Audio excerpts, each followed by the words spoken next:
Monsieur Delage, bonjour. Bonjour.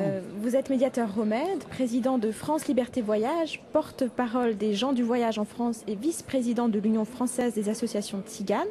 Je vous remercie d'être ici avec nous aujourd'hui.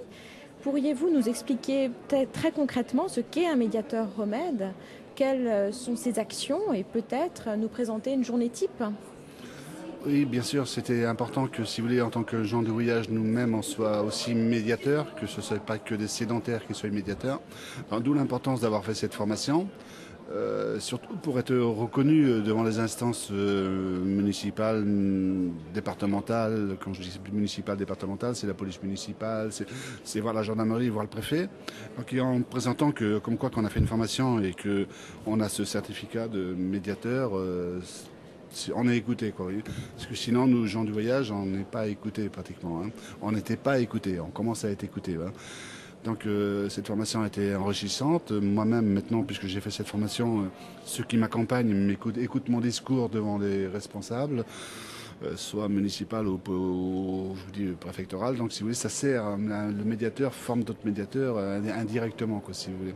Et toute l'importance. Alors je vais vous expliquer une petite anecdote, puisque oui, j'explique quelque chose par rapport à la médiation. On m'appelle beaucoup, hein, je vais vous dire sincèrement, je suis laïque, beaucoup de pasteurs évangélistes m'appellent parce qu'ils ne savent pas se défendre et bien souvent ils veulent avoir mes conseils. Je suis appelé à peu près 3-4 fois par semaine, au bas mot. Et la dernière médiation que j'ai fait en date, elle a 2 jours, hein, justement. On m'a appelé de Martigues. Il y a un groupe d'une mission évangélique qui se sont installés sur un terrain. Ils avaient l'autorisation du maire. Puis il est venu la police nationale. Donc le commissaire principal, qui était une femme, qui est venue avec tous ses hommes, hein, puisque elle était commissaire principal, elle a tout de suite eu des propos racistes, discriminatoires, des insultes par rapport à ces hommes. Hein. Et elle a fait pire, elle a agressé un homme. Elle l'a agressé, elle a foutu un coup de matraque, et elle les a convoqués au commissariat. Donc comme il y avait 3 pasteurs, puisqu'elle avait vu qu'ils filmaient avec leur téléphone portable. Donc elle dit, vous, faut vous présenter au commissariat à 14 heures. Donc eux, de bonne foi, ils vont au commissariat. Dès qu'ils rentrent dans le commissariat, ils sont tout de suite menottés, tout de suite mis en garde à vue. Ils passent au tabac, hein, ils prennent des coups. Hein. Et donc là, des familles savent ça, ils m'appellent. Ils m'appellent, voilà Milo, on a un problème, comme ça, est-ce que tu pourrais faire quelque chose? J'explique moi la chose, avant je ne peux pas m'investir en tant que médiateur sans savoir la situation. Donc ils m'expliquent la situation, et les familles, j'étais beaucoup, ils décident d'aller se présenter devant le commissariat pour faire pression pour qu'ils les relâchent. Quoi. Ben, j'attendais, puisque j'ai une relation au ministère de l'Intérieur que je connais, Madame Gazo-Charles, qui est directrice de cabinet de Madame Valls, si je vais l'appeler pour voir si elle est disponible et qu'elle puisse intervenir. Et effectivement, j'appelle sur la directrice de cabinet, je l'ai au téléphone, Madame Gazo-Charles, et j'explique la situation.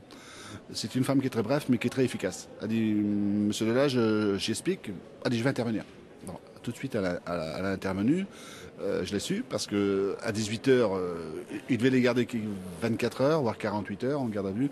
Et le soir, à 18h, ils sont sortis du commissariat. Donc c'est ça la médiation, et ça a servi. Suite à ça, par exemple, ça a été plus loin, parce que la commissaire principale elle a été révoquée pendant 1 mois quand même, hein, parce qu'elle a fait vraiment un abus de pouvoir. Ce qu'ils ont fait plus grave, c'est que, je vous dis, ils avaient cassé leur téléphone comme ils étaient au commissariat, elle a cassé les lunettes à une des personnes. Mais bon, on avait de la chance parce qu'il y en avait un autre qui avait filmé, et qu'ils n'ont pas vu que celui-là il avait filmé, et on a un petit film qui va sortir pour montrer ça, justement. Donc voilà, il y a vraiment du débordement, comme dans ces conditions-là, mais il n'y a pas que ce genre de situation qu'un médiateur peut intervenir. Il peut intervenir pour plein de choses, un médiateur. Tout ce qui concerne la scolarité, par exemple, des enfants. Ça nous arrive encore que dans certaines communes, les maires veulent, parce qu'on a un stationnement irrégulier, alors c'est assez vicieux, parce que bien souvent les maires ne respectent pas leurs obligations. Comme nous, on stationne sur la commune, ben oui, mais vous n'avez pas le droit de stationner. Ben, j'ai attendez, vous devez avoir un terrain d'accueil, vous ne l'avez pas fait.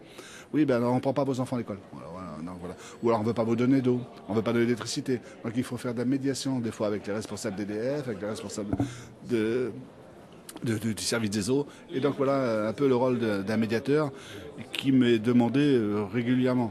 Autre problème que l'on a en France actuellement, c'est que vu la difficulté du stationnement, beaucoup de gens du voyage ont acheté des terrains.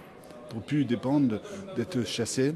Donc c'est des terrains qui sont à eux, mais on n'achète pas un terrain constructible en tant que gens de voyage, parce que c'est pour mettre une caravane dessus ou alors plusieurs caravanes. Donc on a déjà des terrains agricoles. Et c'est juste des terrains agricoles, on a le droit d'avoir l'eau, l'électricité, simplement équipé avec les fuites, qui est normal. Hein. Et souvent, EDF ne veut pas donner l'électricité parce qu'il y a pression du maire, ou le maire ne veut pas qu'il donne l'eau.